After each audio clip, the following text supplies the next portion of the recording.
You've seen all the public polling, people concerned about age. How does the president plan to convince the American people over the next year that 80 is not too old for someone who's running for re-election? 80 is the new 40. Didn't you hear?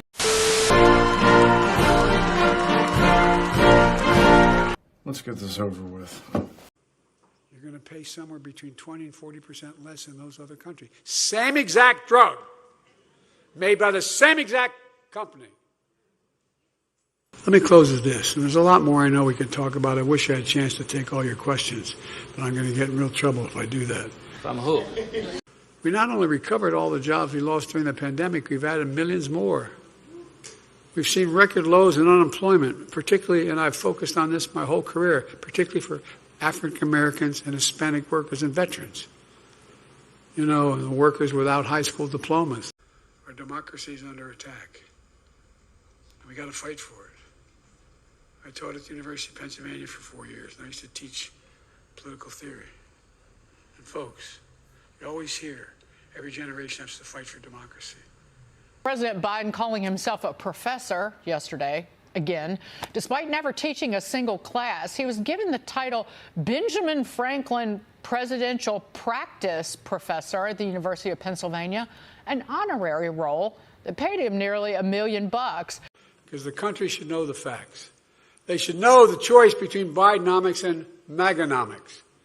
American growth and hope, and we're building, or American lost jobs, raising fears. MAGA Republicans gave us a few short years ago.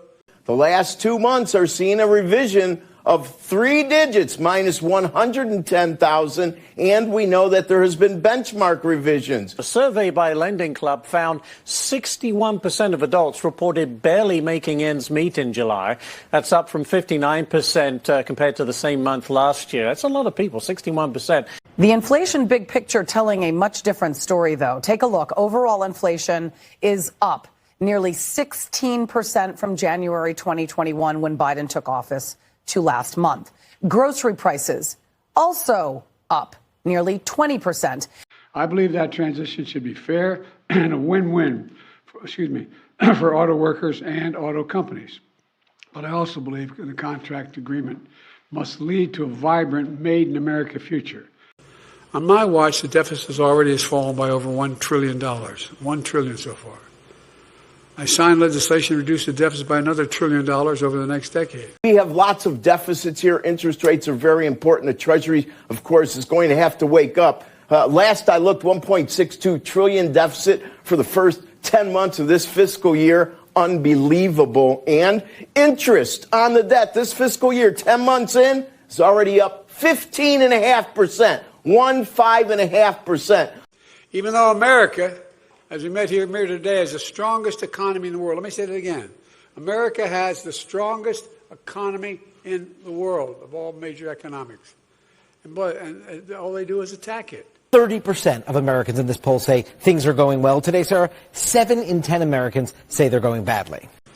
MAGA Republicans in Congress are also trying to undo the progress we made to make getting, look, what I was able to do in what they call the G7 among the NATO countries and European countries. Has Joe Biden ever used a teleprompter during local interviews or to answer Q&A with supporters? Brett, we are not going to engage. This is straight from the Trump campaign. But yeah, they're using it. And what it does, Brett, is it's trying to distract the American people.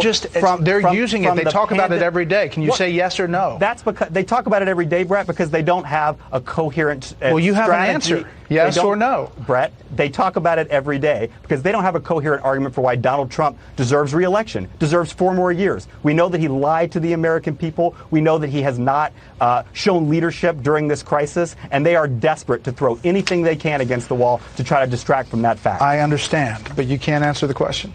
Brett, I am not going to allow the Trump campaign to funnel their questions through Fox News and get me to respond to that. Well, TJ, we appreciate your time, and thank you for coming on.